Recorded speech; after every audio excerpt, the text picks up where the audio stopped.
Today on the DNVR Rockies podcast, we look towards the future. Is there anyone on this current roster for the Colorado Rockies that you can rebuild this team around and maybe one day get back to being successful? We talk about that coming up next on the DNVR Rockies podcast.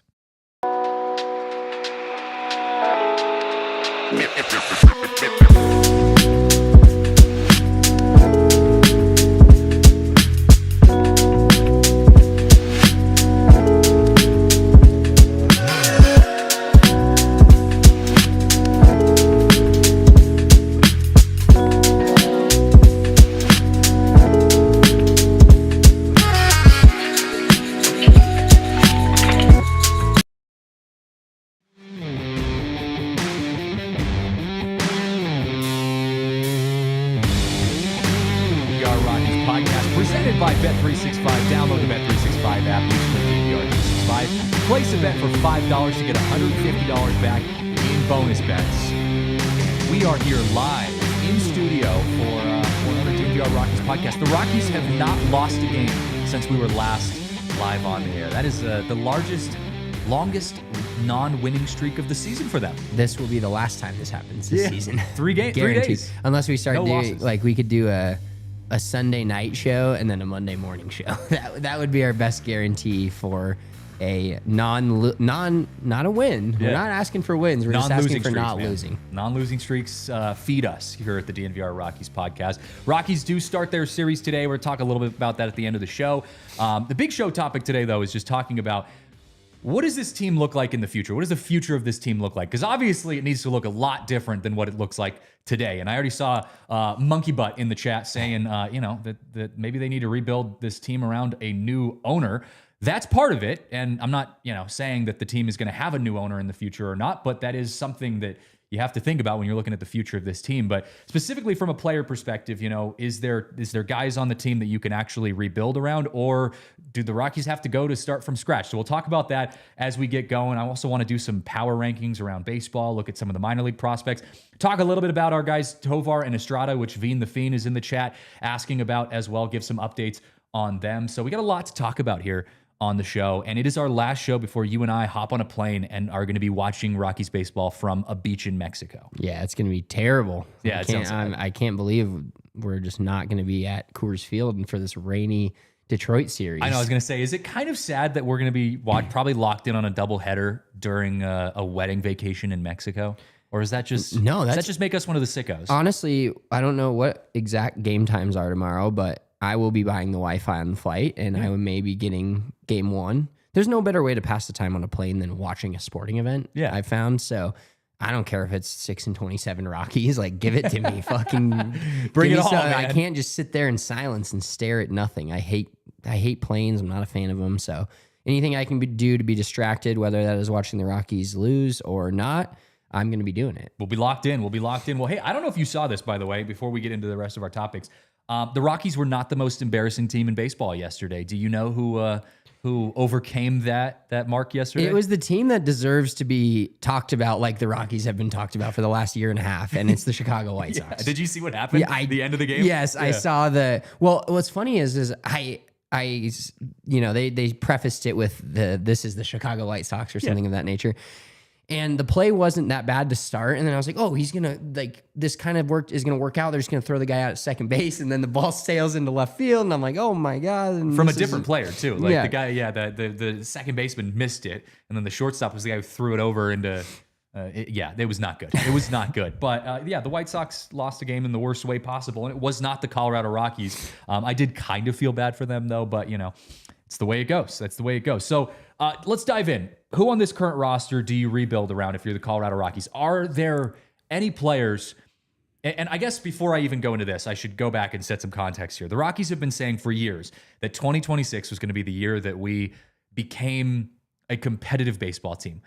Well, if you haven't been checking your calendar recently, 2026 is coming in hot. Less than a year away, and I would be absolutely shocked to see the Colorado Rockies be a competitive team by 2026. So the finish line has been pushed out further. We've extended that finish line. We've gone from a 5K to a 10K. Or maybe a marathon. We're a marathon at this point. I don't know how long it is until the Rockies are going to be competitive. So that brought up the question to me this morning when I was thinking about this is there even going to be a player on this current Rockies roster that you're theoretically building a team around that one day will be competitive? Or is this a situation where the Rockies are so bad and they're going to be bad for so long that there's none of these guys are going to be there by the time one day this team is competitive? Yeah, this is, on the surface, this is a very quick and easy question to answer. But the more I started thinking about it after we talked about it, I'm like, okay, the Rockies, let's take ourselves back. Let's act like these last 33 games hadn't happened. Okay, let's hop in a time machine. Let's enjoy that. Yeah. Let's hop in a time machine, hop back to spring training. Rockies are cooking. We got all these exciting things. And that at that time, the question seems like an easy answer as well. And I still am, purple glasses on, as they always are. Of course. I still am bullish on Doyle and Tovar, two premium positions, two premium players, Gold Glovers, hitting 1 and 2 in the lineup, being people and players that you build around. Now, this season has not played out how anybody had hoped, maybe how some people had expected. I'm not going to say that everybody thought the Rockies were going to win 70 games like I did. Fair. But in my mind, I'm maybe a sicko. I maybe just have issues with this team and with these players. I still do believe the Toyle Dovar group are going to be players that you build around. Yeah. Now, the fringe players that could also find their way into the circle of build around, if you will, call us Bob the Builder, rebuilding this team. I still see Tolia as a guy to do that with, and Jordan Beck has shown that he belongs in the majors this year, and especially in the last couple weeks. And so those are the two guys that are on the fringe for me, but Toyle and Dovar, that was an accident, but worked. They're two premium players at two premium positions with Gold Gloves in their pocket that you expect to be here, whether the rebuild's in 27, 20, or the rebuild ends, they're competitive in 27, 28, 29. Yeah. I think those are the two guys. Now, we've already seen Tovar get his extension. Doyle, I believe, hopefully they extend him, because the other thing that people, I don't think, take into account from an owner's perspective, and now the owner's step one to rebuilding this entire team, as Monkey Butt 77 pointed out. Yep. But as an ownership group, like, yes, you can always be rebuilding, and is it fun and you're losing games? No. But at the same time, like, they don't have the pedigree of a Charlie Blackmon anymore to sell tickets and to get people excited to go to the games. Now, Dollander is that guy. He is becoming that guy where he's had a few good starts. He's one of the top pitching prospects the Rockies have ever had. He came in and won his first game, which was like the only win the Rockies had in the first month and a half. Like, so and as Veen the Fiend said, those five right there are a pretty solid five, and then Tolia and Beck are kind of around that outside. But the thing I don't want to see is, like, I want to see this season finish out of those five and other guys getting legitimate shots to prove that they should be here. Like, that's where I'm frustrated right now is, yes, take the record out of it. It sucks. There's no way to paint a 6-27 record in a good light. But we haven't seen Tovar, and Doyle's been hurt, and or Estrada had some crazy things. Like, yes, I understand the team sucks, but this is also not the team you expected to go into the season with. Yeah. So I whether win or loss, the rest of the year, then the next 130 plus games, maybe I'll say the last 100 games of the season, because that gives Tovar a nice ramp up. That gives Doyle time to get through and be healthy again. It gives potentially Estrada time to come back. Like, let's judge the last 100 games on the specific players and how well they're playing, because that's what I want to see. And maybe Doyle's not the guy. I'd like to believe he is, but these guys should be the guys. And I'm still bullish on the fact that they are the guys, even with how the season's going. There's an easy solution, or formula, I should say, when I think about this question of, are there players on this Rockies team that you can build around for the future? And the formula is this. Look at a competitive team across baseball. Let's just go with the Dodgers, just because they're the big bad Dodgers, right? They're a team that's going to be theoretically on paper competing for a World Series this year. Can you take any of the current players and or prospects that are currently on the Rockies roster and put them in the Dodgers organization, or insert a winning team here, put them in a winning organization and expect them to start playing, getting starting time, and be competitive on that team. Because again, if you're looking to the future, to 2027, 28, 29, whenever the Rockies are a competitive team again, you have to expect that the standards are going to be very high. I think as of now, there's two guys consistently that I think could start on a team like the Dodgers. Obviously, it's Doyle and Tovar. That's no surprise there. But I think from a prospect perspective, Goodman is on the list. I don't think he would be someone who would be starting on a team like the Dodgers or a competitive team. But I think if he can continue to grow into himself, he could be in that conversation. There's a reason, though, that I'm a little hesitant to put Michael Toglia on the list, because Michael Toglia is a name that comes up a lot. And I was very bullish on Michael Toglia coming into this season. I thought he was going to be the guy that turned things around alongside Nolan Jones for the Colorado Rockies. That was obviously not the case. Michael Toglia I think he's 28 now, if I'm remembering correctly. He's definitely on the downhill slope towards 30, and he's been playing baseball for a while. This is a guy who should be 100% at the peak of his game. And at the moment, Michael Toglia is looking like a shell of what we expected him to be, even what we saw from him last year. I'm concerned about if he's going to be here when the Rockies one day are competitive. And let's just put it optimistically. Let's say the Rockies are competitive by 2027. That is very optimistic. I don't know if Michael Toglia is a part of that. I don't know if his progression, if his peak is going to be enough for the Colorado Rockies to compete. So the question now becomes, what do you do to get to a competitive team? And, and we can talk about that in the next segment. But I think realistically, like the follow-up to that is, how long do you think the Rockies even have until they can be competitive again? And what has to change for them to get to that spot? Because the team obviously can't look like they do today if they want to be competitive. The team needs to look like the opposite of what they look like today. Yeah, 100%. And real quick, Will, thank you. Yes, I've been pounding the table for this. Hit right-handed. Just hit right-handed. I don't care. I don't care about your switch hitting abilities at first base. Cool. Hit right-handed. He's way better from the right side of the plate. And also, thank you, Veen the Fiend. Big Mike is 26 years old. Still, the point still remains that he's still, he should be at his peak right now. So yeah, 100%. And he's fringe part of it. He's like, you have to show me something to be a part of something going forward, because as you pointed out, and he was he's also kind of a fringe Gold Glove player at first base, and that's something the Rockies have been cycling through veteran first baseman for the last, since Todd Helton left, basically, or veteran or young first baseman that just can't seem to stick. And they're giving the benefit of the doubt to players that play better defense, and I think that's Toglia right now. And that's, as we can clearly see, Ryan McMahon. There's got to be a better bat, even in the system. Third, AAA, AA, whatever you want to call plural, it. Yeah, anybody that can hit better than Ryan McMahon is hitting right now at the professional level. But his glove is so good that you kind of give him the benefit of the doubt and keep him in the lineup. Now, why he's hitting third, I don't know, but it's really an interesting question looking forward, because I was proven wrong that I thought they've proved through 33 games, they proved me wrong that these are not the guys. And granted, there's been in and out. So that's where I'm having a really tough time judging it, is the fact that Tovar's been hurt. Doyle's been in and out. Beck has been up and down. Literally, quite literally. He's been in AAA, he's been back up. Veen has been down and then up and then back down.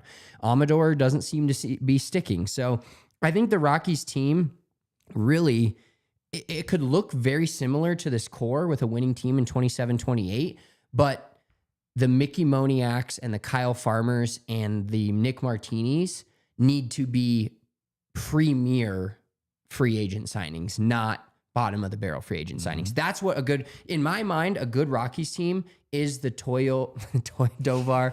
I'm going to keep doing it. I think it's just a thing. Toyo Dovar 1 and 2, and then a mix of Goodman, a mix of Toglia. But then instead of being like, oh yeah, we're just going to sign the cheapest guys we can, we're going to go get a legitimate second baseman that's, been an all-star, or we're going to go get a legitimate right fielder that's been an all-star. There's a few positions on this team where if you supplemented them with legit good veterans, that's where the growth happens. And I think one of the biggest issues they have right now is belief and confidence, which there's no reason for any of them to have any belief in the team. There's not a lot of reasons for the fans to have any belief in the team. Sure. Now, do they have the individual belief? I sure fucking hope so, because they're professional athletes. All of them should think they're good. That's how you get to that level. But as a team belief, there's none right now. And they just need to start winning a few games as a group and having those feelings, because then it snowballs sports snowball in good and bad ways. Right now, it's a snowball in the very much bad direction, but they need a few guys to get under that snowball and start pushing it back up the mountain. Yeah, no, I agree with you 100%, man. And look, I had asked the question, how long until the Rockies can be competitive again? And I have an answer for that. And I also have two very different paths that the Rockies can go down over the next 2 years that are going to determine whether or not they can be competitive within our lifetimes, basically. And I want to get to that when we come back from this first break here.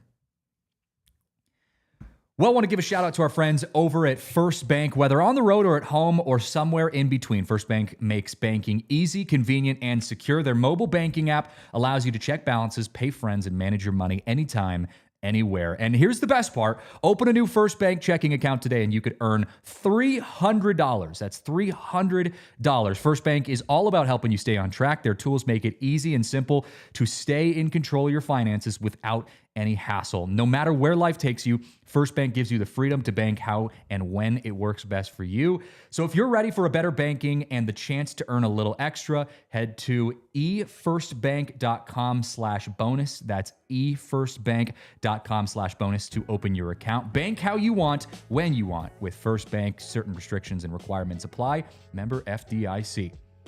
We'll also want to give some love to our friends over at LinkedIn, because if you are a small business looking to hire, well, you've got to check out our friends over at LinkedIn. They make hiring the right candidate easier and more effective than ever. And we know that as a small business owner or someone, managing a company, managing hiring, all of that kind of stuff, hiring can be one of the most stressful parts of owning a business. We've all kind of been there, although I'm not a business owner myself. I've been on the hiring end of things, and it can be stressful because you're committing to someone who you hope is going to help improve the company and the organization you're working for. And LinkedIn really just makes sure it takes all of the hassle outside of hiring good candidates and makes it more effective than ever. It's got an incredible network that really makes sure that you find the best candidate that fits your individual business needs. Find out why more than 2.5 million small businesses use LinkedIn for hiring today. Find your next great hire on LinkedIn. Post your job for free at linkedin.com/Rockies. That's linkedin.com/Rockies to post your job for free. Terms and conditions apply. All right, so before the break, I had said, we're kind of talking about how long until the Rockies can be competitive again. And the Rockies had said 2026. That's obviously not going to happen. And so we have to look towards the future. And I had said there's two paths that the Rockies can go down that determine whether or not they're going to be successful in the future. Now, the first path is the current path that they're on, where they are shaping themselves up to be this draft and development team that says we can't get a lot of people to sign in Colorado, so we're just going to draft and pretty much hope that at some point we find our version of Paul Skeens or, Aaron Judge, and we just get a couple premier years out of that guy. Well, the history has shown us as a draft and develop team in Colorado that the Rockies are actually one of the worst draft and develop teams in all of baseball. And that is the path that we've been down. To be honest, it's a very, very safe path. You don't have to take a lot of risks. Your ownership doesn't have to dish out a ton of extra money. You're not making any big splashes, but you're also not taking any huge risks. And everything is going hunky-dory until right now, when your team is on pace to be the worst team in the history of baseball. The other path to be possibly competitive is a path in which ownership, or even new ownership one day, says, you know what? The status quo isn't working here in Colorado. This is a good baseball market that deserves to be a winning team. And if the product is good, which I said this the other day, if the product is good, this will be a premier landing spot for a lot of people, because Colorado is a great baseball community, and we need to build something around that. Now, what that looks like is getting outside of your comfort zone, just like, investing or starting a business, becoming an entrepreneur. You have to go outside of your comfort zone, take risks, put yourself out there financially, physically, whatever that looks like, to set yourself up for success down the road. What the Rockies have right now is not working. And I think it's very uncomfortable for the Rockies organization to think about going through and absolutely clearing house. And I'm not just talking coaches. I mean players. I mean completely flipping upside down what this organization is currently today. When you are hitting rock bottom, you have to take a look in the mirror and say, this isn't working. I need to do everything in my life different. I need to have a new identity, right? Like, I've talked to people who have lost, 200 pounds before. And when you ask them, like, how did you lose that much weight? They said, I look in the mirror every day and I am not the same person I was, back then. I am a different person today. And I act in a different fashion. That's how the Rockies have to be. So if the Rockies can take that path, I think you can get to a point where you can be competitive by 2027, maybe 2028 even. But it's going to be really hard, and it's going to be very, very uncomfortable for a lot of the traditional thinkers within the Rockies front office. 100%. And I think the other interesting piece to that is you mentioned the two roads, right? And there are two roads they can go down. And the one road that they're going down currently is more of the draft and develop, right? Mm-hmm. The biggest problem they have right now with that is they can't even commit to that road, because what they should have been doing the last 3 years, you can look back to each individual season where trade deadline comes up and they have guys that other teams want.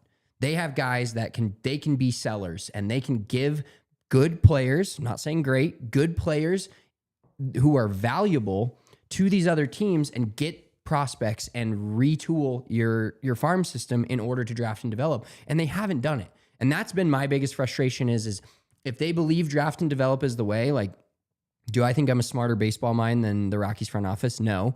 Am I close? Sometimes I feel like I am with the product that they put out there. But I'm also just a guy that's, played high school baseball as my highest level and watched it and been obsessed with it since I was a little kid. So that's my biggest problem right now is they can't even fully commit to the draft and develop, because let's look at last year, for example. Cal Quantrill, perfect example of a player that they weren't going to keep him. He was, when I say balling out, I'm obviously talking on Rockies terms here, but he was something. If you're going to draft and develop, keep taking shots. Trade away these veterans like this year. Honestly, like Nick Martini should be gone by the deadline if he's worth anything. Like there's that's the other part of it too. I'm not like numb to the fact that some of these guys may not be worth shit. But 2 years ago, should they have traded Ryan McMahon to the Yankees? All my Yankees fans friends that I have, which is very few, but they were, oh, we want Ryan McMahon. I wanted to be like, fucking take him. Elias Diaz was an all-star and won the all-star game for the NL with a home run. Somebody, and you're not going to if you're not going to re-sign these guys or give him extensions, get rid of those guys at the deadline. And that's why this year I may be incensed again when the deadline comes up and they have these guys that are playing too many, right now they're playing innings because they need to. What's the guy that we've had like 7 times as a shortstop now? Alan Trejo. Alan Trejo. Like the Trejos and the Millers and Moniak. Like these guys are playing because they have to right now because of the injuries. But if you get guys that should not be playing for your team and they're not your utility outfielders or just roster fillers essentially, like ship those guys off. They need to start doing that if they're going to go the draft and develop route. And I think that's been my biggest problem is they've had the chance to sell high on a ton of guys. Mm-hmm. And what did they do last year? Was it like, oh, here Nick Mears, like 2 mid bullpen guys that have turned into pretty Pierce Johnson. Don't you dare call Bradley Blaylock mid. No, Bradley Blaylock is not mid. He is guy. He is a mid. He's a mid bullpen pitcher. He's a decent starter, but. Yeah, like we need to get rid of like the Nick Mears and the Pierce Johnsons, but they also need to do it with the rock. Like somebody's got to want Scott Stallings. I know his name's not Scott Stallings. I did that on purpose. Somebody's got to want Jacob Stallings. Take him, please. Somebody's got to want Nick Martini or somebody's got to want Kyle Farmer. I don't know if they do though, because I think that was the issue last year was that like, I sat here screaming into a microphone saying, why are we not trading Elias Diaz? And then it comes back that they tried to and they just didn't get anything back. Like no one wanted Elias Diaz, basically. So I get what you're saying. I guess just my take on that is that like I just don't know what you can get. Hindsight's 2020. So I agree with you on the points of like McMahon, Diaz when he was coming off the All-Star, like those kind of situations. When you're in the peak of someone's career and you're not building around them, get rid of them, move on from them, get a couple prospects back, like rebuild in that way. And it's just hard because I feel like it's the Rockies organization. is a resume full of bad decisions. And that's why it's so easy to see 50 comments saying, sell the team, we're all better owners than Dick Monfort. And I'm not arguing any of that, but that's why that kind of stuff happens, because I'm like, the track record is just atrocious. It is. And the scary thing about me saying like don't trade Jake Bird, by the way, I love that guy now. Yeah. But the thing about But me, also like we probably should. Yeah. You probably should trade Jake Bird. But the thing that's frustrating for me is you just have no trust in the front office at all, that even if they did make a trade, that X player that they got back would be any good. Yeah. But you're at least, to me, that's at least a step in the right direction of trying to trade your veteran players that you're at least a couple more years away from competing now.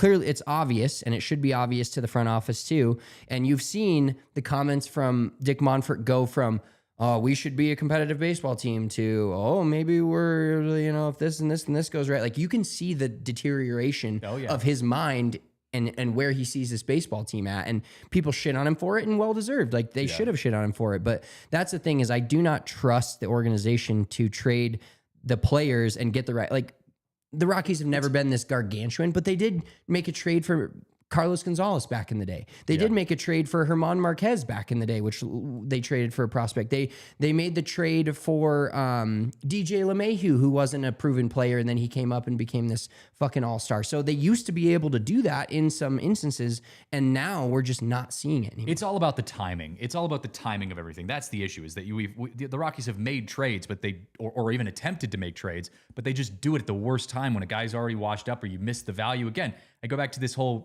investment analogy. Think of this as the stock market, right? Like, if you purchase stock on something and that stock is performing really well, if you're going to continue to build your portfolio, you have to know when to sell, to buy, you have to understand all of that. And the Rockies have a history of not doing that very well. I want to address two questions though, real quick. Felix said, kind of towards the middle of the chat, do you think Todd Helton has the ability to be our future manager? I actually don't think he does. Todd Helton is a well-liked, very beloved person within the Rockies organization, obviously within the fan base. He is terrible with people, and he is terrible with the media, and he would absolutely hate to have to talk to Spence and I every single day after a game, so he will not be the coach one day. Charlie Blackmon, I think there's a world in which Charlie Blackmon could be. I think Charlie's a very motivated guy that could eventually want to get back into baseball again. When we talked to him, just during the offseason, he had sounded pretty much like, yeah, I'm itching to get back out there, so. Yeah, and the as much as I love Charlie Blackmon and Todd Helton, they fucking carried my childhood for the Rockies. Yeah. That goes back to your original point of staying comfortable, staying where it's comfortable, and they can't do that. Speaking of that, did you see the Rangers? So the Rangers fired their hitting coach, similar to the Rockies. Rangers fired their hitting coach. And I was curious to see how the Rangers were going to approach the hiring decisions, because it's the same situation as the Rockies. They started out historically bad for their standards, the Rangers coming off of, a World Series not too long ago. But for their standards, their offense wasn't where they wanted, so they fired their hitting coach. And what did they do? They went outside the organization and they picked up Brett Boone, former Seattle Mariner Brett Boone, guy that I grew up watching. But like, I watched that, and again, and this is no disrespect to Clint Hurdle, but you see that and you say, that's the type of like being comfortable, being uncomfortable, right? You don't know if Brett Boone's going to be a good hitting coach. He might do absolutely nothing. He might suck. He's never been a coach before. But you're taking a risk on someone who has the potential to, their ceiling is very high. And I like that. Again, the Rockies, if they want to be successful down the road, they have to make uncomfortable decisions. Decisions like moving on from your hometown kid in Ryan McMahon when he's at the peak of his career, which they obviously didn't. Decisions like moving on from Jake Bird, who's really, your best bullpen pitcher right now. Like, those are the uncomfortable decisions that need to be made to be a successful team. And I don't know if I have the confidence in this organization to make those decisions long term. Evan also brought up a good question, right? Yeah, right there, Riley. Does the lack of high-level college baseball in Colorado contribute to less prospects who are familiar playing at altitude? Major League Baseball is just such a hodgepodge of different players and people from different backgrounds that I don't think it matters too much. Every once in a while you get the Kyle Freelands and that kind of stuff where, they grew up striking Spencer out and that kind of thing. But for the most part, it doesn't really matter. You just have to adjust, right? Like, think of Chase Dollander, a guy who grew up, I think, in the South, if I remember correctly. You figure it out. You try to try to adjust as a pitcher, as a competitor, or as a player as you get going. But I did want to bring up real quick before we hit our next break. We had talked about prospects as being a draft and develop organization, or at least they claim to be. The Rockies drafted Charlie Condon last year. Charlie just got his first rehab debut, by the way, in Arizona. Went 2 for 2, double. I think he ripped one off the wall, so that was good to see. He's coming off of, I think, a wrist injury or a thumb injury, something like that. Time to put our condoms on. Yeah, time to put our condoms on for sure. But I can't help but feel like the Rockies might have missed out on someone who got drafted just 2 slots, I believe, below Charlie Condon. Jack Caglione, he's in AA right now, drafted in the same class as Charlie Condon. He's hitting .330 with a 1.012 OPS, 4 home runs in 3 games, just in his last 3 games. I actually don't know what his home run total is. Dude looks like he's crushing the ball. He was the guy that Nate, our intern Nate, had said that he was high on this year. It's one of those things that, again, I don't know what we're going to see out of Charlie Condon. He could end up being an incredible player for the Rockies. Bring him up now. Yeah, call him up today. But, it's just not been a history of good decisions. No, so it's hard to trust the decisions that they make today. Exactly. And, for those of you that are also like Broncos sports fans or Broncos fans as well, if you're Denver sports kind of in the realm, the Broncos, like the last 10 years up until Sean Payton and George Payton kind of came together, I didn't trust any decision they made. And now, like this year going into the draft, they drafted a guy that I hadn't heard much about. I didn't even think he was a potential of the Broncos. And I'm like, literally my initial reaction was, I don't know the guy. I didn't do draft film on him, but I trust the organization. And that's something you cannot say for the Rockies. Yeah, but I mean, you remember how uncomfortable it was when the Broncos parted ways with Russell Wilson in the way that they did? Like, do you remember how, kind of almost controversial. Sean Payton. Yeah, Sean Payton doesn't give a fuck. Yeah, and he did that. It was uncomfortable, right? He got a lot of pushback from the fans. And look at where the Broncos are now. Again, getting outside your comfort zone. Maybe that should have been the headline of our show, getting outside your comfort zone.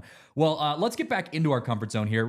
Riley, can you pull up that fan graph that I want to do? We're going to hit this in the next after the next break. Have a little fun here on the show because it's Wednesday. We've got like 24 hours before we go on vacation.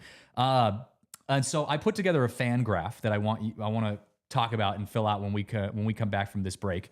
And basically, you probably have seen it circulating on social media. It was something we were going to do in the off season, but we haven't had baseball to feels talk like about. It does feel like the off season. So when we come back, we'll talk about this fan graph that I'm going to throw up here in just a second, and we'll get your guys' take on some of your favorite Rockies, some of your least favorite Rockies, hated by the fan base, loved by the fan base. We'll do that when we come back from this first break. I want to give a shout out to our friends right now over at Bet365 because we don't do ordinary, and there is some great bets circulating around the betting world right now. If you use code DNVR365 when you sign up on the Bet365 app, you can place a bet for $5 or more, get $150 back in bonus bets. What are you liking today for Rockies or Tigers, I should say? I like Dollander strikeouts. Okay. And even against the Tigers. Yeah, I think the dude's just powerful enough that I'm gonna check exactly what his line is, and then this is from our home run man Dan up in the office. This guy is an absolute legend when it comes to betting and the amount of things he has. But a Riley Green home run.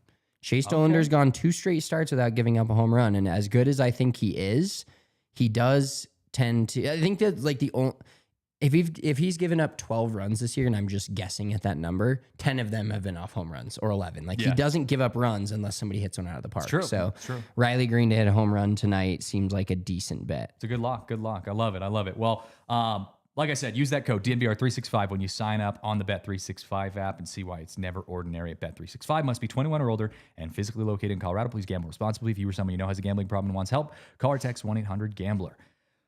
Well, as you know and are well aware of here on the DNVR Rockies show, we are huge fans of our friends over at Toyota. Toyota is the official vehicle of DNVR and the Rockies. I've been rocking my Toyota for a long time. And look, I was driving it, on the way to work today. It was dumping rain, and I was pretty glad that I had a Toyota. Toyotas are very versatile cars. You've got the big trucks, you've got the SUVs, but even some of the smaller cars like their Camrys are pretty solid. But I will say, driving around during a snowstorm, rainstorm, whatever it is, in a Toyota Tundra in your case, a Highlander in my case, you feel pretty good on the road. Oh, 100%. I actually was driving, made me think of this Toyota ad. I was driving behind a Toyota yesterday, and their license plate was my last car.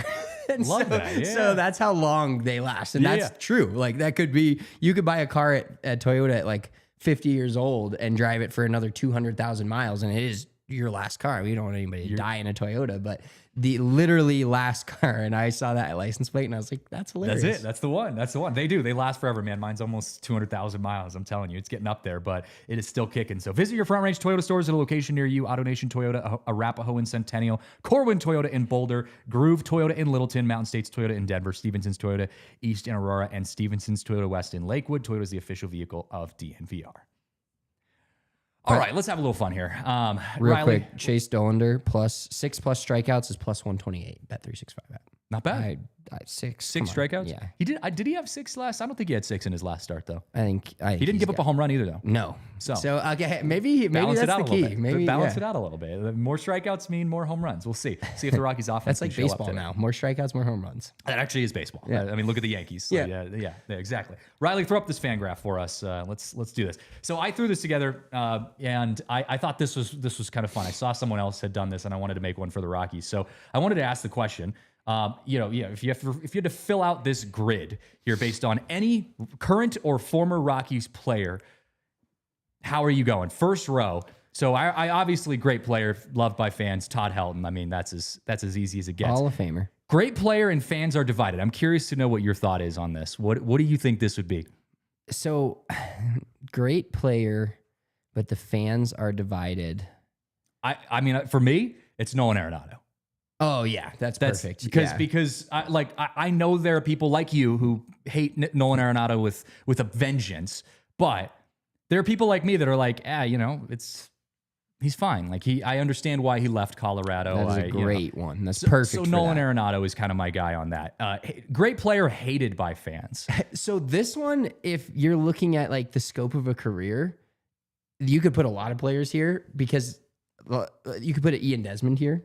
Okay. You could put a Chris Bryant there. And I'm not saying they're great now, but if you look at their careers, they're great players. Yeah. And to me, Chris Bryant is the easiest one right there. Great player, absolutely hated by fans. Yeah. Okay. That's a good one. Chris Bryant, because we didn't get to see him be a great player, but he was MVP. I mean, he was on track to be a Hall of Famer. Still maybe, actually. I don't know if he's ruining that case. He's he ruining very it? much ruining that case. You- I don't if you think think if he he's just gonna quit today, that'd be better than him trying to like fight back and play 10 more games. No, because and I then do go think back the out. injury puts a little bit more stock in his boat to say, hey, he was just riddled with injury, but like he didn't quit. Like he was still out there fighting.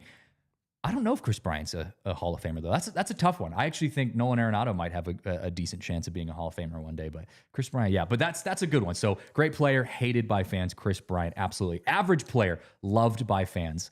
Can I say Connor Joe? That's probably perfect. Connor Joe's like my guy. He's loved Connor by fans, Joe. but he's not like an amazing player. And that's a really, really like you're putting words in my mouth. I'm just like you're just reading my mind on that one. Yeah, loved by fans, average player. Connor Joe. I think like this is gonna be a deep cut. I think Charlie Blackmon's a little bit above average player. Ooh, damn. But I don't know if he's great. No, that's a good one. I actually think that. I think because we did this first on TDSP a while back, and we did it with the Nuggets and the Broncos, and we were kind of got off track. And Charlie Blackmon's name came up for this very spot because we also did it for like all sports in Colorado, and his name came up as like an average player because Charlie Blackmon was good. He was above average, but in the grand scope of things, he's not going to be a Hall of Famer. His number's not going to be retired. He was relatively just an average or above average player, but beloved by fans. Yeah, and I think if you go way back in my memory for this one, for average player, like half of the 2007 roster that made the World Series, like the Garrett Atkins, the Brad Hobbs, the Kaz Matsuis, they're all average players, but we loved them because they gave Manny Corpus. Like there's so many guys that gave us that incredible run that I think a lot of fans still love to this day, but they were all just kind of average and they just struck fucking gold. Yeah, Stuart says in the chat, Jake Cave. He throws Jake Cave in there. That's another good one. Yeah, it's a man great of the one. people, man. That's solid pick there by Stuart. All right, fans divided, average player. It's tough because a lot of times fans aren't divided about an average player, you know. I think you could literally put any Rocky that's on the current team into that box. Like, Right, no joke. Like a Mickey Moniak. Is Tyler he's not Kinley. bad, he's average. Yeah, like, no, Tyler Kinley, I think is... I think is in the bottom. Yeah, You're but going down. I think so. Okay. From the general that I've heard about from fans, like and myself, I've done not a full 180 on him, but I'm turning. You know what? I think, at least from a current player, Michael Toglia might be in that average player fans are divided list because he's bad enough right now that he's pissing off a lot of fans. I've actually gotten a lot of people messaging or commenting on tweets and stuff like that, saying like Michael Toglia needs to be sent down. But at the same time, like his highs are high enough where it kind of evens him out to be kind of an average player. He's not going to like kill your team, but he's also not going to be the next Aaron Judge, you know. So he might be in that mix for me, at least currently. But it's a tough category. Yeah, exactly. Because you know, average, like if any of our players are just average right now, that's great. You know, that'd be a fucking great thing. True. All right, hated by fans. Average player. Hated by fans. Jacob Stallings. Yeah, Scott Stallings for sure. Daniel Bard, good one for Evan there. That's a good. I don't know the last category. I think his overall career. I think you could. I don't know if a lot of people still hate him, but like or do hate him at all. I think you could almost put Troy Tulowitzki in this. Yeah. Not that people hate him, but he was kind of the first one that was like fuck the Rockies, basically. Even when they were in a semi-decent realm. I think fans kind of understood. They understood, like, because the Rockies just screwed over Tulo, and so people were kind of like, yeah, that's on us. You know, that's like, I don't blame you for being that way. Yeah. And now he's fine with the Rockies. Right. Yeah. You could also, the two middle average players that fans are divided or hated by fans could be any Rocky on the current roster. Yeah. I'm not just, like, you could put anyone there and it would make sense. Yeah. I like it. Okay. Bad player, loved by fans. So the first one that came to my mind is also the Fiend's comment of Tony Wolters was never really that good, but loved by fans. Yeah. And Veen the Fiend, I'm sorry to do this to you, but I think Zach Veen's in there right now too. Right now. Like he's not good. True. He's come up and not been good, and everyone's like, "Give me some more Zach Veen." He's young though, so But it's like, yes, it's an unfair. It's unfair for me to put him in that box, but that's where, if I had to put him anywhere, that's where he would be. Currently, yes, I agree with you. And it was Jordan Beck before Jordan Beck got sent back down. It was Michael Toglia before Michael Toglia got sent back down. Yorvit Torrealba is a good one. That's for a bad player that was loved by fans. So the tough part about Torrealba is I think a lot of, especially old baseball, you know, we talked about new baseball with home run strikeouts. A lot of people forget how good of a game manager / actual catcher he was.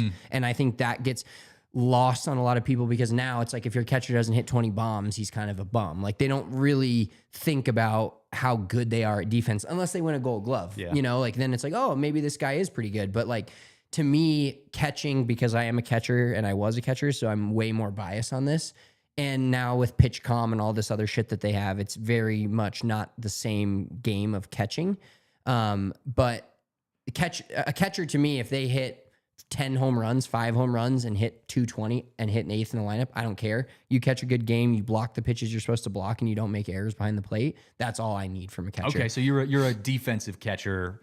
You know, 100%. Yeah, I think that matters to me. I also think bad player loved by fans is Chris Iannetta, another catcher. He was just never really that good, but had a few moments where he had a walk-off single on 4th of July in like 04 or 05. I was at the game. They were playing the Florida Marlins at that point, and it was 18-17 was the game. They brought the infield in. He hit a walk-off single, and he had a few really big hits in that run and was like part of the growth in the new Rockies, but I don't think he was ever that good.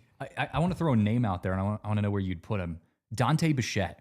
Where would you put Dante Bichette? Because he's obviously loved by Rockies fans. He's got to be in the top category. But would he be average player? I think his face, much like a lot of former Rockies, he's like next to Helton, where he's got his left shoulder in great player and his right shoulder in average player. Yeah, you know? I got you. He's in the middle. He's the Charlie Blackmon kind of area.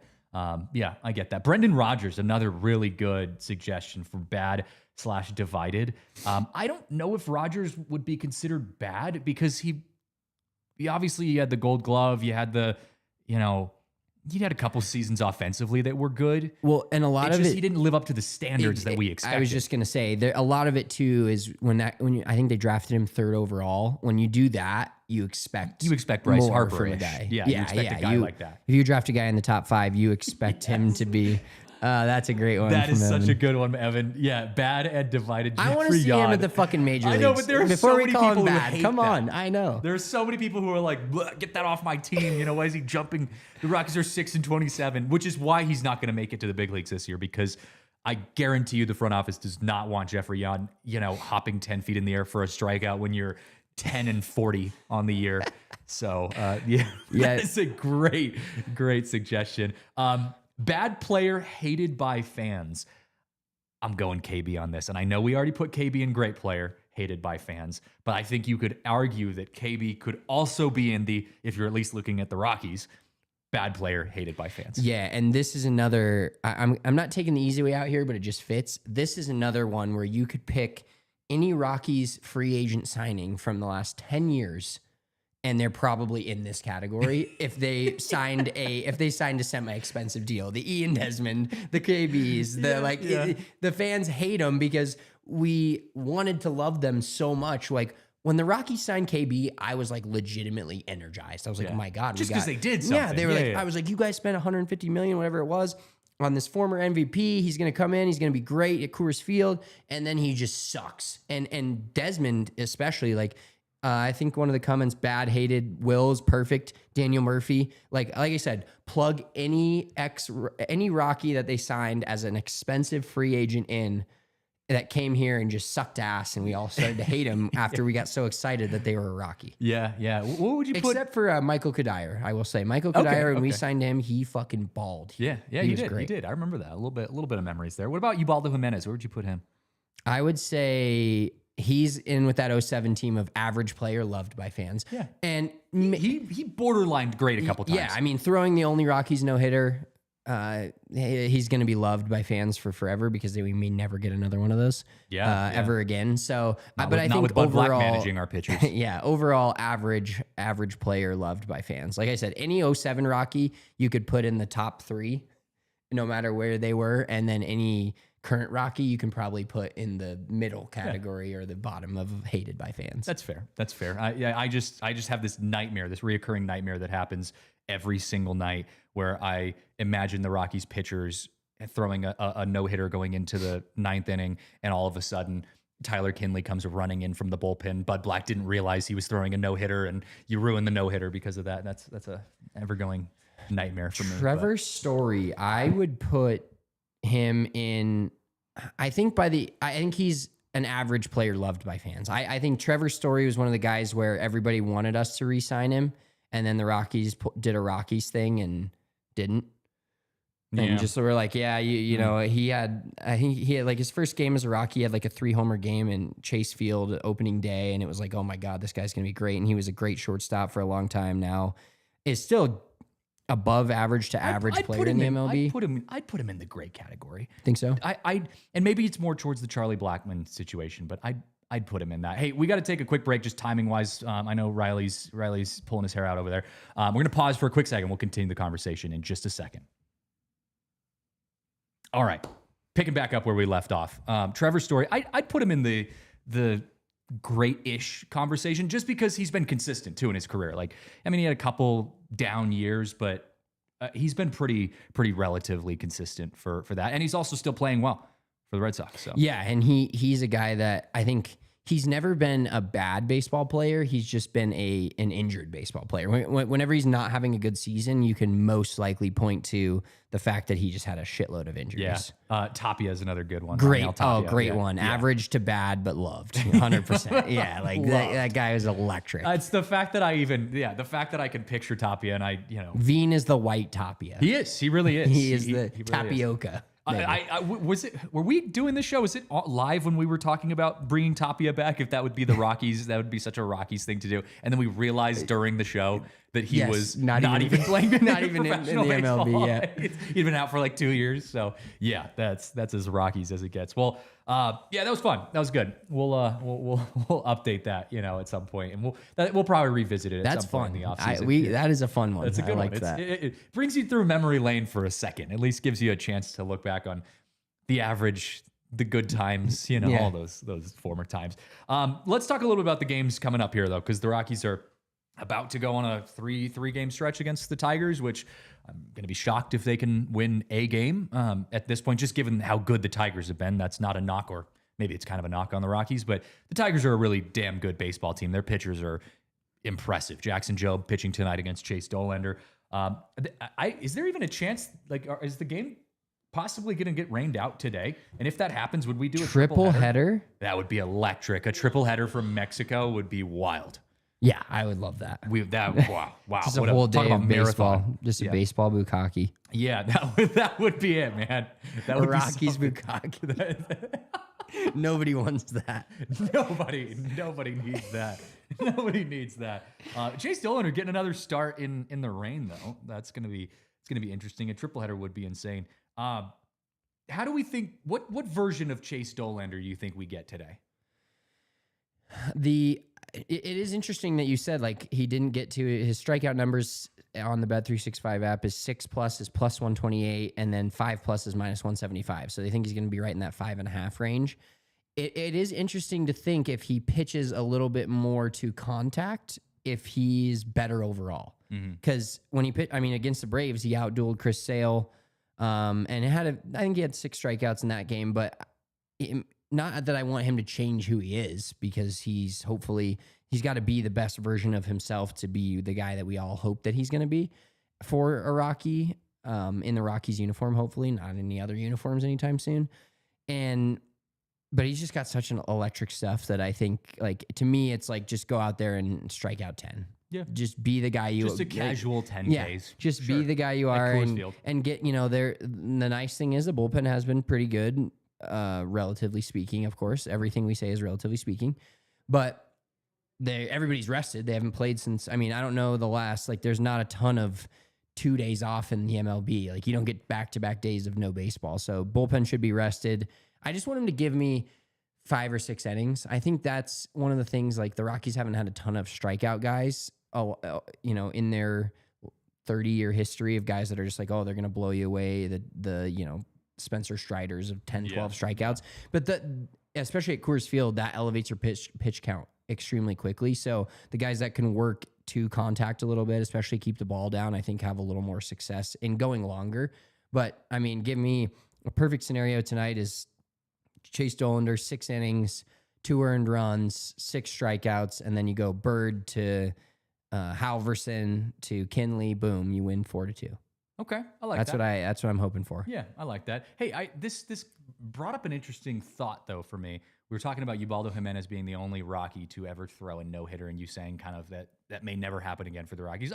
I'm of the camp that if a Rockies pitcher has a no-hitter going into the 7th or 8th inning, I know we give him a hard time, but Bud Black will leave him in until he figures out whether or not that's going to be a no-hitter or not.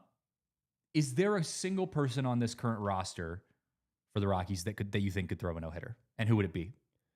It would be... Because anyone can have a good game, but we're talking a no-hitter here. Yeah, as crazy as it sounds, and it's not his current form, I think German Marquez would have the best shot. Kyle Freeland almost threw one at Coors Field. A fucking bleeder double off the end of the bat ruined that. But no, I think Dollander... The thing about the Rockies pitching is 99% chance, 99.9% chance if any of them throw a no-hitter, it's not here. So you're cutting the season in half. You're giving them 81 games, and you're giving, if he starts all 5, every 5th day for the entire season, you're giving a guy 13 starts, 13 cracks at it a year minimum. I don't think a no-hitter will ever happen again at Coors Field. That would be on either team, whether Rockies or for the Rockies. I'm going to go with, you know what? I'm going to take the hot pick here. I'm going to go with Chase Dollander. I think if there's a single guy, and I actually was talking to some of the other media members who've covered this team for a long time about this, and they all agreed, based on stuff alone, if there's one guy in the Rockies roster today that has the stuff to throw a no-hitter, if he was on, and I'm talking dialed in, obviously, Chase Dollander has that stuff. His fastball is locating, and his off-speed is working, and he gets ahead in counts, and he does that throughout 9 innings. Again, crazy to do. I'm not saying it's going to happen. He's probably the closest to it. When Chase Dollander has looked good, like his 1, 2, 3 innings where he's got 2 Ks, in a 3 and maybe an 11 pitch inning, he looks dialed in and he looks unhittable at times. His issue is he hasn't been consistent with that. If you get Chase Dollander on a good day, maybe there's a world in which he becomes your next Rocky that throws a no-hitter. Again, I'm looking at it through purple-colored glasses, as we always do. But that'd be wild. Yeah, I mean, if San Diego seems like the perfect place to do that, except they're just too stacked hitting-wise now. Like the older Padres that, like I feel like we would go into the 5th, 6th. Some guys would have a great start at Petco, and that's the Giants. Their lineups are too stacked, but I think that's where a Rocky would have to throw a no-hitter is like Petco or AT&T Park. I know it's not called that anymore, but it's like it's not going to happen at Coors Field. I know he said Hideo Nomo had no problem pitching a no-hitter at Coors Field. Well, think about it. There's 30 years the Rockies have been around. Coors Field's been around for 28, and there's been one in 28 years times 81 games. That's 1,600 games. Like, it's not going to happen again. I'll stake my reputation to that. Stake it on that. I watched Bradley Blaylock go out and throw a no-hitter at some point. That would fuel my narrative unlike anything else. Oh, yeah. You'd be riding that. Okay, So here's my question for you as a baseball fan / player and covering the Rockies. When does your stinger start to get up for a no-hitter? How many innings does it have to be? 5th inning? Okay. 5th inning for me. I maybe that's because, in high school you play 7 innings, college you go to 9, but in high school you're going through 7 innings. You start to kind of pay attention by the 5th inning of like, hey, you only got a couple more innings left, so maybe that's just like habit for me. But 5th inning, you're paying attention. 7th inning, you're locked in. You're sitting at your seat. You're sitting on the couch like this could happen. Every single pitch is stressful at that point. But 5th inning, you start to take notice. See, I start noticing after like the 2nd out for the Rockies right now. If they start out pace, with no.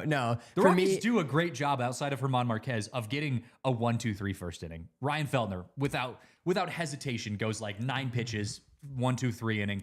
And then by the 3rd inning, he's getting cooked. But he comes out locked in. 5th inning is probably I would say if there was a family feud about that and 200 baseball knowers, I think 5th inning would be because you're one time through the lineup and then back through 1, 2, and 3. And it's like you're coming out for the 5th facing 4, 5, 6. And it's like, all right, is this going to be a thing? 5th inning is also the inning in the game that I start to kind of, even if I'm just casually watching, I start to take notice of like, where's the game at? Like I start to take stock of where the metrics are in the game. How many runs, how easy would it be for my team to come back, or, how far ahead are we at this point? Like you start to kind of mentally add up how close you are to a win by the 5th inning. At least I do. It's the 2nd or 3rd inning. You're like, even if you're losing by 4, maybe not the Rockies, but a normal team losing by 4, you're like, oh, I've got time. You've got time for this team to come back and get back in this game. Whereas the 5th inning, you're starting to try to figure out what do we need to do to win this game. So I think that'd be the case for it. But the Tigers are the Tigers are no joke, man. I don't think we're getting close to a no-hitter against the Tigers. Speaking of MLB though, before we finish the show, we have the MLB power rankings that came out by Major League Baseball, and I wanted to do a kind of a conversation on just where the rest of baseball is. Dodgers are obviously number 1, Mets number 2, Cubs are sitting at number 3. That's big for the Cubs. Padres number 4. Our Tigers that we get to face today are at number 5, Yankees number 6, Mariners number 7, Giants number 8, Phillies number 9, and Guardians number 10. Rockies are obviously not going to the World Series. So surprise. Breaking news. Come on. So we're going to have a World Series that is comprised of 2 teams that we are not a fan of. From your vantage point, who do you want to win the World Series this year? I think it would be fun to see any smaller market team, if it's not, not the Yankees, not the Dodgers. Like, as much as it pains me to say this because I hate him, like I think it'd be kind of cool for like the Padres to win the World Series. Just a team that has invested and were a laughing stock 5-6 years ago and invested a lot of money and have got new owners. Did it right. Did it the right way. But I alluded this to you earlier before the pod. I think watching your Mariners win a World Series would be cool. That seems like a great park and a great city of like Seattle's a great fan base in general. They've lost some teams, they've gained some teams back. Tigers would be cool too. Like I wanted the Tigers so bad. Tigers would be a good story. I did too. After their, and that's the teams like the Tigers. We kind of alluded to it last pod, but like those are the teams, the Tigers, the Orioles, that give me hope. They lost so many games, Royals, and they the Tigers 3 years ago. You were like, this team is never going to be good. And then last year they're in the playoffs, and then they brought they almost freaking. They almost beat the Yankees. So why not the Snakes? Jake, I love you, dude. I actually, if it came down to it and they were in the World Series, I would be rooting for them harder than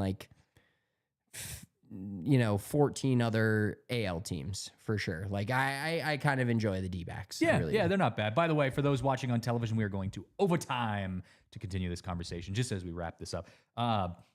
Snakes aren't bad, although the Snakes are not in this power rankings. Again, it's early, but the Snakes are not. We are actually, what's the standings at now for the NL West? Are we like a couple games? How far back are we on the Diamondbacks? Oh God, never mind. I had thought we were actually somewhat close to the Diamondbacks. No, we are 12 games back behind the third place Diamondbacks, who are 5 games back from the Dodgers. I was like, maybe they're only 6 games back from the Diamondbacks. No, they are not. If the Mariners made it to the World Series, a Mariners-Dodgers World Series would give me so much joy. And full transparency, I grew up in Seattle. I was a casual Seattle fan growing up. It wasn't my team really as a kid. Again, I grew up in a Giants household. I know, boo the Giants. But the Mariners, I just spent my whole childhood going to their games and seeing how bad they used to be and how poorly run they were as an organization. So to your point of that would give me hope that one day the Rockies will be good again. And if the Mariners were to go out as the smaller team, kind of just piece together and beat the big bad $50 billion Dodgers in the World Series, oh my God, I would be on top of the world. That would be an incredible feeling. Another team, just shout out to our friends over at CHGO. The Cubs are fun. Cubs are a blast. The Cubs are fun because they're scoring more runs than anybody. They have the best bats in baseball. And they got Kyle Tucker. They went out and signed a few free agents, and Pete Crow Armstrong has been incredible this year. But they are like the old Rockies where they score so many runs, but it's like a hold on for your ass, bullpen, and the starters aren't that good. So they're just outscoring people. And who knows if they can keep that going for the entirety of the season. But baseball's just such a long year. Like they talk about NFL, or not NFL, NFL's not long, but they talk about NBA and NHL being long seasons. Baseball is double as long as that. And you could have a 10-game series or 10-game streak where you're like, oh my God, this is the worst team in baseball. Yeah. And then 20 games later, you're like, oh, how is this team not going to make the World Series? It's just so up and down. That's a good point. Baseball is better when the Cubs are relevant. Burge makes an interesting point. He says, Padres, but if not them, then the Dodgers for the next 2 years so that there's momentum to change the CBA to something more competitive after the inevitable 2026 labor stoppage.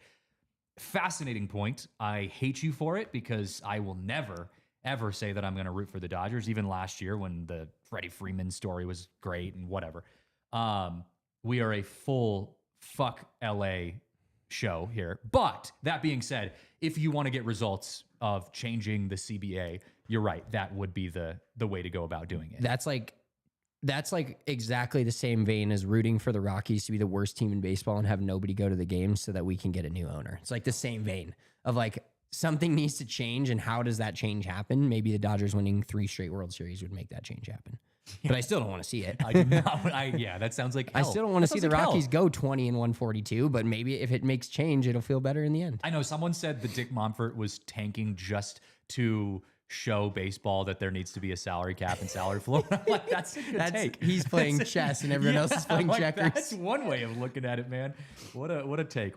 All right, guys, we got to wrap this up. Spencer and I got to go to Mexico and be sickos watching the Rockies on the beach somewhere. So appreciate you guys for hanging out with us in the chat. You guys were lively as always. Drop us a like on YouTube, and also subscribe if you have not already. I can't talk anymore, so we're going to end the show on that. Shout out to Riley for producing, making us look good. Big Fly Spence, Christian Saez, thank you guys. We'll see you next week right here from the DNVR Rockies Show, presented by Bet365. We all silly like the mayor.